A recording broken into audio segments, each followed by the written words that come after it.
माता का नाम वनदेवी और गुरुदेव हमारे श्री वाल्मीकि जी हैं। क्या गुरुदेव का नाम महर्षि वाल्मीकि जी और माता का नाम वनदेवी? हे बालक, और तुम्हारे पिता का क्या नाम है? तुम्हारा क्या नाम है? तुम्हारे छोटे भाई का क्या नाम है? सुनो राजन कि पिता वंश नहीं जानो आज,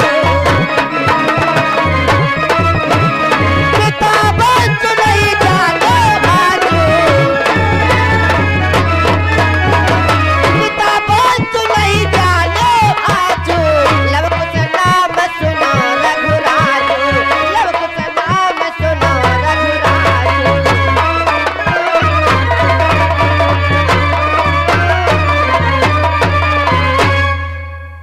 हमारा नाम लो और हमारे छोटे भ्रात का नाम कुछ है। मैं अपने पिताजी का नाम नहीं जानता हूँ। क्या तुम्हारा नाम लो है? तुम्हारे छोटे भाई का नाम कुछ है? तुम अपने पिता का नाम नहीं जानते हो? महाराजन, इस समय उमंग उठ रही है, कुछ सुनना हो तो सुनिएगा। हम सीता चरित सुनाएंगे, इस पर ही ध्यान दीजिएगा। ठीक है बालक, तुम सीता चरित सुनाओ, हम सब भाई सीता चरित सुनते हैं। आओ बैठो।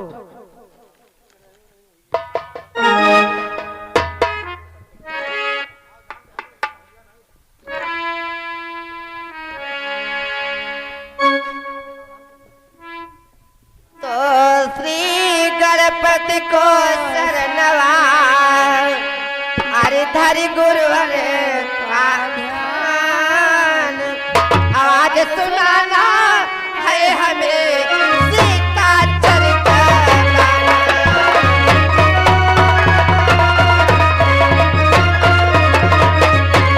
आज सुनाना है हमें सीता चरित गाना।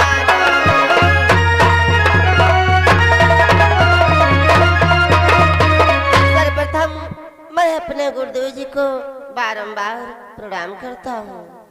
तो आर्य जगत में है विविध मिथिला नामक देश।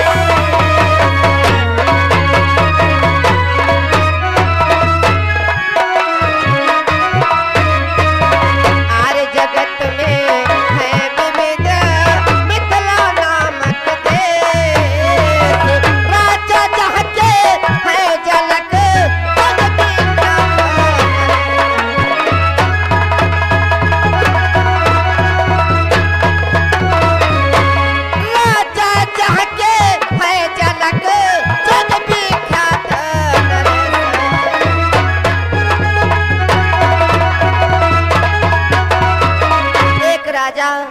अपने राज में प्रेम पूर्वक राज कर रहे थे, जिनका नाम महाराज जनक है। आज उनके राज में अचानक से जानते हो राजन क्या हुआ? कि पड़ गया अचानक एक समय और भारी अकाल।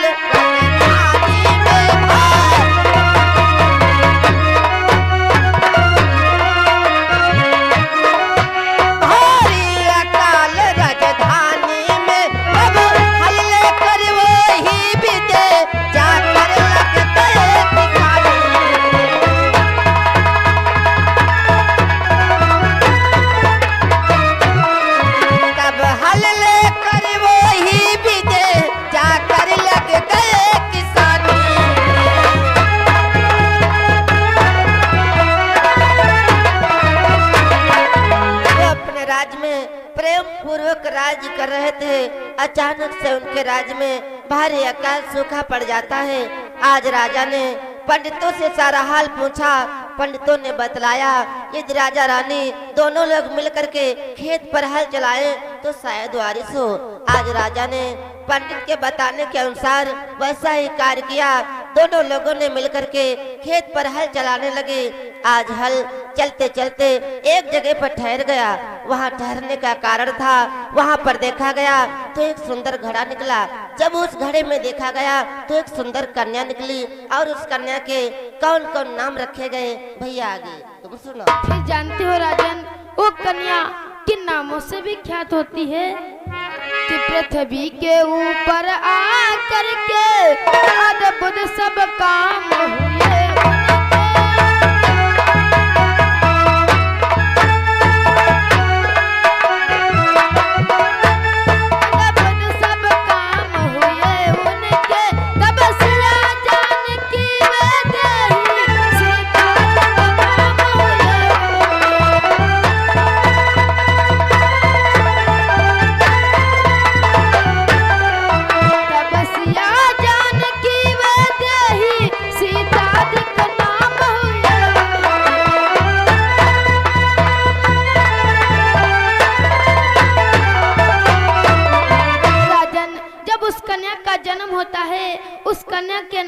लिखे जाते हैं। सिया, जानकी, वैदेही, वो कन्या 3 नामों से विख्यात होती है।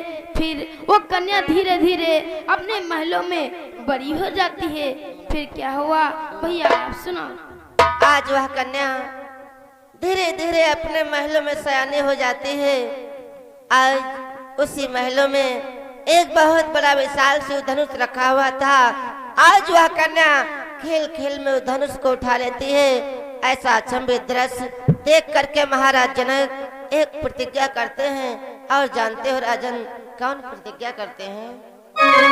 कि पुत्री ने इसे उठाया है और जो इसे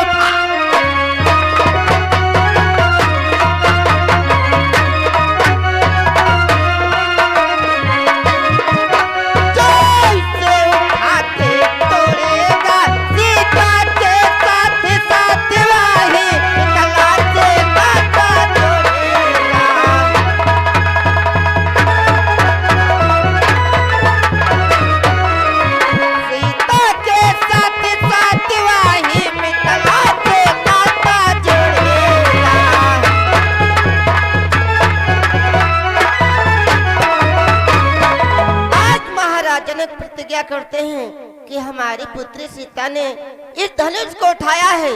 जो भी प्राणी वीर योद्धा इस धनुष को उठा करके तोड़ देगा, मैं अपनी पुत्री का विवाह उसके साथ में कर दूंगा। आज राजा ने देश विदेशों में ढिंढोरा पिटवा दिया। देश विदेश के राजागण आए, उस धनुष को तोड़ना चाहा, लेकिन टूटने की तो बात हो रही, किसी से हिला भी नहीं। उसी दरबार में मुनि विश्वामित्र के साथ राम अथवा उनके भाई छोटे लक्ष्मण आए हुए थे। आज अपने गुरु जी की आज्ञा पा करके राम ने क्या किया भैया? फिर जानते हो राजन क्या होता है कि रघुनंदन रामचंद्र जी ने उस शिव धनुष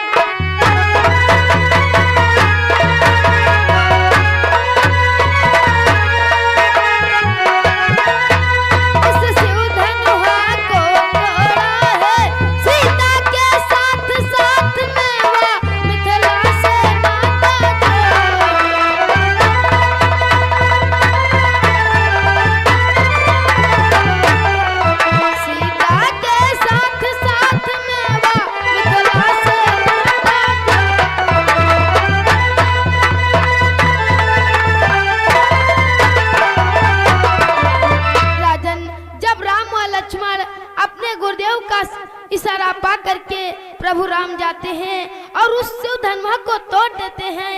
और जब शिव धनुष को तोड़ते हैं तो माता सीता के साथ में उनका विवाह हो जाता है। महाराज जनक की प्रतिज्ञा पूर्ण हो जाती है। उसके बाद राम व लक्ष्मण व माता सीता अपने महलों को आ जाते हैं। फिर भैया क्या हुआ आप सुनाओ। आज जनकपुर से राम अपनी विदाई लेकर के श्रीधाम अयोध्या आ जाते हैं। अयोध्या में राम को कुछ ही दिन व्यतीत हुए थे और अचानक से जानते हो क्या हुआ राजन? कि परकाल चक्र के कारण ही असंपूर्ण सुख कहाँ से हुआ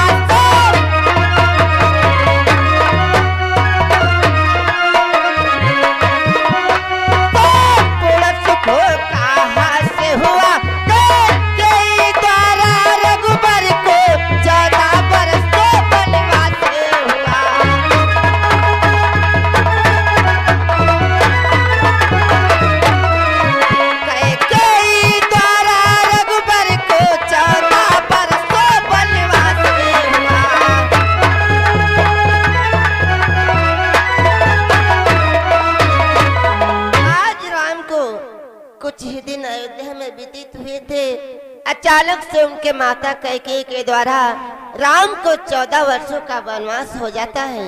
वन के लिए 3 प्राणी निकले, राम, लक्ष्मण, सीता।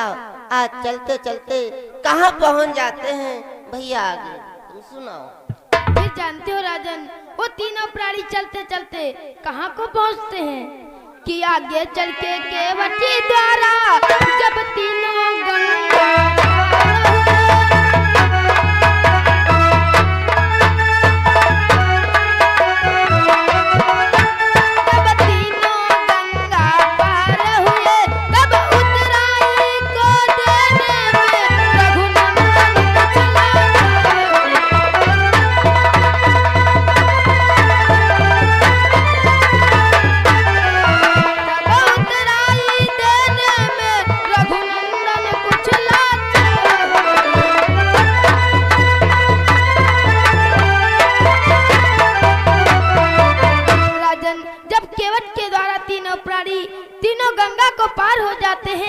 उस समय प्रभु राम के पास केवट को उतराई के स्वरूप में देने के लिए कुछ नहीं होता है, तो प्रभु राम उदास हो जाते हैं। और फिर भैया क्या हुआ आप सुनाओ।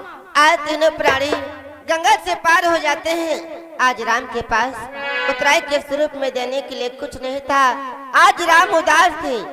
अपने स्वामी का उदास मुखड़ा देख करके आज सीता ने, जानते हो क्या किया राजन, कि उस समय अवस्था रघुबर की और सीता ने तब अवलोकन की।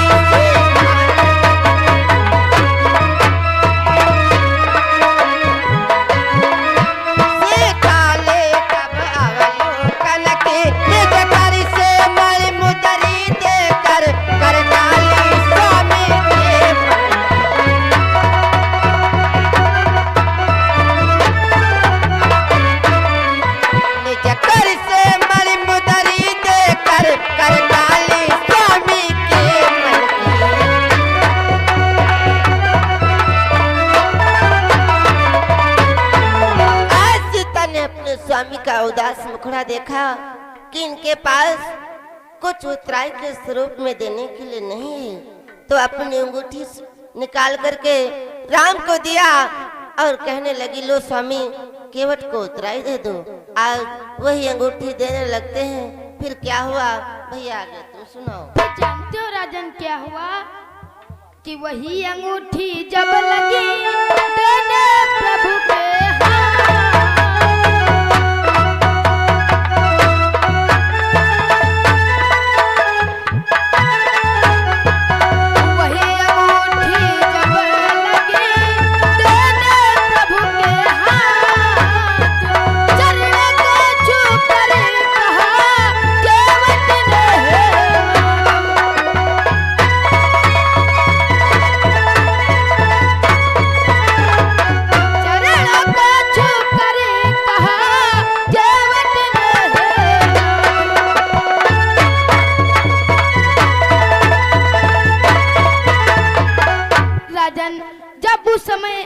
सीता अपने उंगली से अंगूठी निकाल के प्रभु राम को देने लगती हैं, तो प्रभु राम उस अंगूठी को लेकर के उस केवट को देने लगते हैं। जब केवट को अंगूठी देने लगते हैं तो केवट प्रभु राम से अंगूठी नहीं लेता है, बल्कि प्रभु राम के चरणों में गिर जाता है। आखिर वो चरणों में क्यों गिरा भैया आप सुनाओ।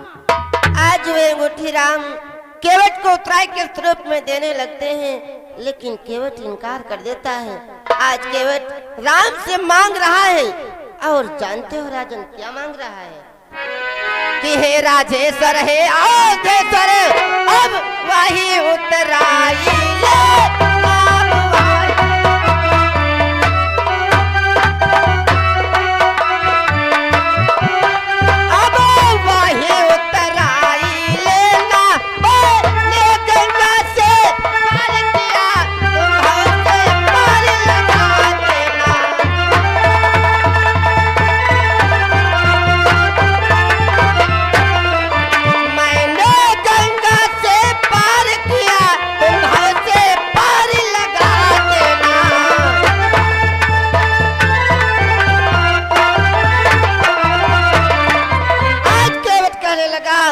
प्रभु मैंने जिस प्रकार से आपको इस गंगा से पार किया है, जिस समय मैं आपके घाट चल करके आऊं तुम मुझे बहुत से पार लगा देना।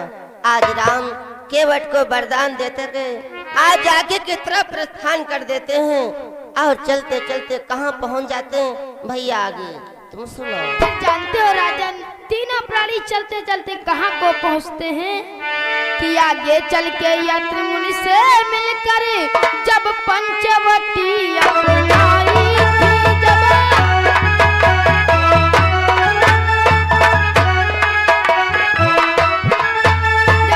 पंचवटी अपनाई थी रावण की भगनी शूर्पणखा उस जगह घूमने आई।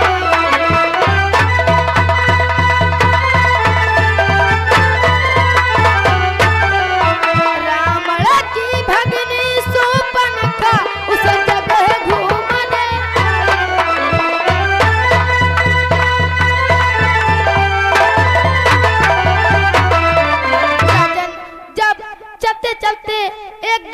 में आ जाते हैं। उस समय एक पंचवटी नामक स्थान पर रहने लगते हैं। वहाँ पर कुछ ही दिनों तक व्यतीत करते हैं। तब उसी डंडक वन में एक पिशाचनी रहती थी, उसका नाम शूर्पणखा था। वो प्रभु के आश्रम पर आती है और रुक करके प्रभु राम से क्या बातें करती है, भैया आप सुनो। आज प्रभु राम और भ्रात लक्ष्मण, माता सीता चलते चलते आज पंचवटी होकर के आज इस पंचवटी पर पहुंच जाते हैं। आज उधर रावण की बहन शूर्पणखा आ जाती है। आज ऐसा रूप देख करके आज उसके मन में कई विचार आ जाते हैं। आज वह राम के पास गई, कहने लगी है तपसीवर तुम मुझसे शादी कर लो। आज राम कहने लगे हे बनवासनी मेरी तो शादी हो चुकी है, हमारे भ्रात लक्ष्मण अभी कुंवारे हैं, तुम उनके पास चली जाओ, वे तुमसे शादी अवश्य कर लेंगे। आज वह लक्ष्मण के गई और लक्ष्मण से कहने लगी हे तपसीवर मुझसे शादी कर लो। लक्ष्मण ने भी शादी से इनकार कर दिया। आज वह नारी एक दो बार इधर उधर आई गई, लेकिन कोई भी विवाह करने के लिए राजी नहीं हुआ। आज जानते हो फिर क्या हुआ राजन? तो किसे विदितती यह लीला और राघव आकर दिखलाए।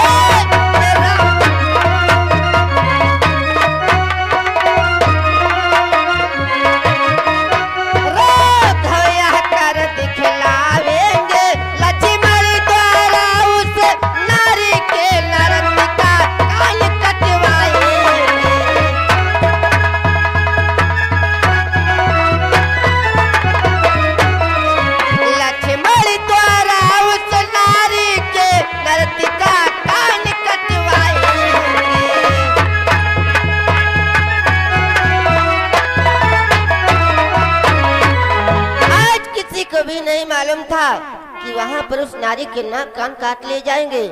लक्ष्मण ने उस नारी के नाक कान काट ले। उसी डंडक वन में शूर्पणखा के भ्रात खरदूषा तीसरा रहते थे, जिनके पास 14,000 सेना थी। रोती बिलखती हुई अपने भाइयों के पास पहुंची, सारा हाल बतलाया और खरदूषा तीसरा अपने 14,000 सेना लेकर के राम से युद्ध करने के लिए चल देते हैं। फिर आगे क्या हुआ ये आगे तुम सुनो। फिर जानते हो राजन क्या हुआ कि खरदूषा आदि लड़े आके विदित प्रकार।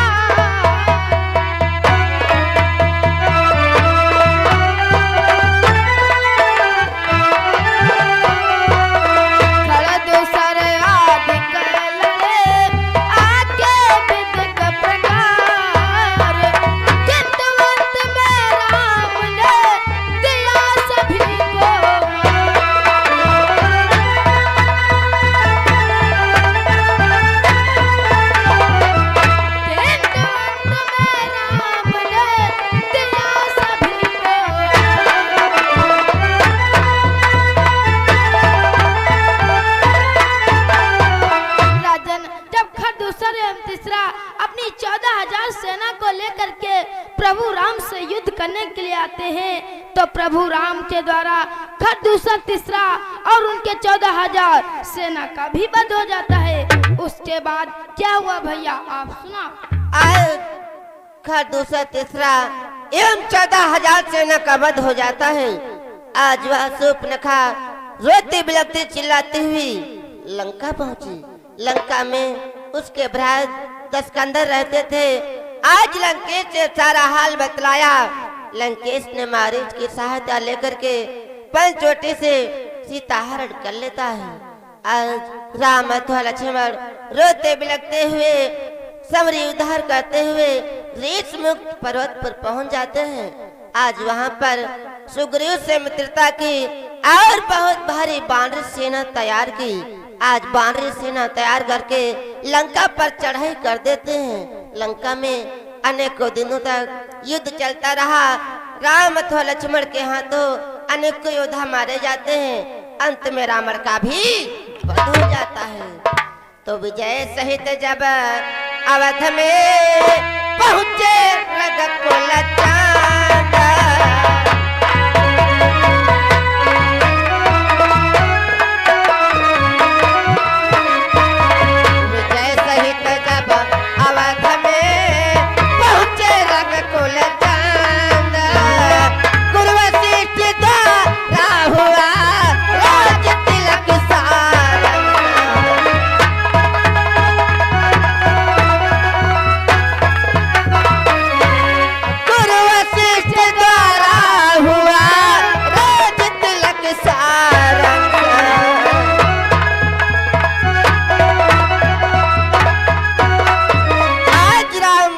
पर विजय का झंडा फहरा करके अपने श्री धाम अयोध्या जाते हैं।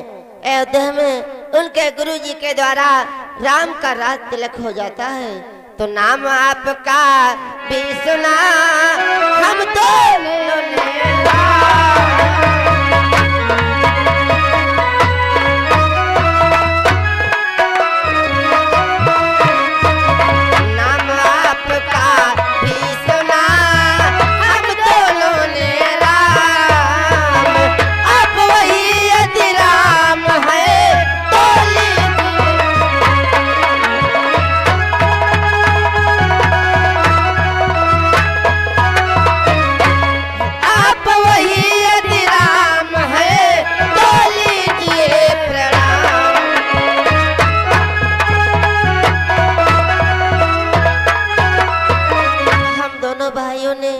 आपका नाम तो सुना था, लेकिन आज दर्शन भी हो गए। चलो भैया।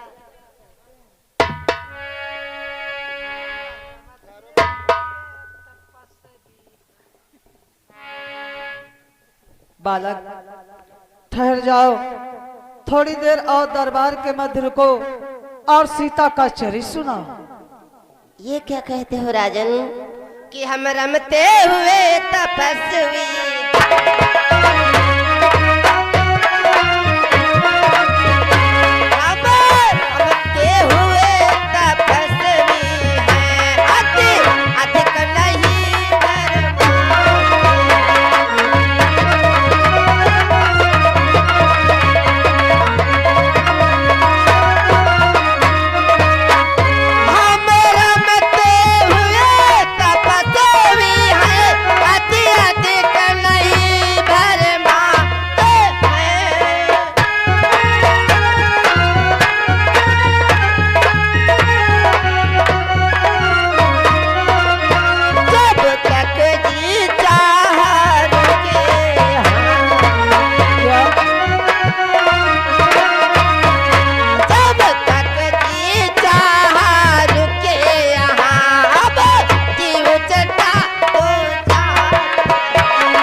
हम दोनों भाइयों का आपके दरबार में जी लगा, तब तक आपको सीता चरित्र सुनाया। अब हमारा मन आपके दरबार से उचट चुका है, इसलिए हम दोनों भाई यहाँ से जा रहे हैं। मेरा प्रणाम। सदा देखा लक्ष्मण, कितने सुंदर बालक जो अपना बीता हुआ कल सुना रहे थे। सत्य कहते हो भैया। लेकिन लक्ष्मण, सब कुछ तो ज्ञात हो गया है, लेकिन अभी तक ये ज्ञात नहीं हुआ है आखिर इन बालक के पिता कौन हैं। लेकिन लक्ष्मण, धैर्य धारण करो, समय आने पर सब कुछ ज्ञात हो जाएगा।